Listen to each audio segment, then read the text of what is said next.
Hi, my name is Jason Santos. I'm a project manager with America's Home Place out of the Gainesville office. In this video, I wanted to show you a little bit about our crawl foundation.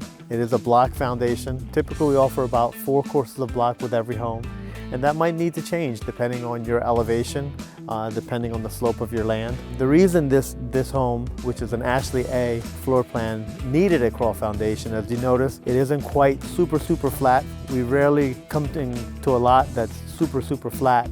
So we might suggest a crawl foundation as the best foundation for your home depending on your site. And depending on the slope of that lot, we might need to add block to accommodate that slope. Typical to our homes that are on a crawl, we will add an access door to allow access for plumbing and insulation to the underside of the home at a later time, as well as we'll provide ventilation in that crawl space in the form of crawl space vents. These vents are placed periodically throughout your foundation, and their main goal is just to keep ventilation flowing through that crawl space and make sure it's nice and dry. For more information on any of our house plans, you can always log on to americashomeplace.com. Thanks for watching.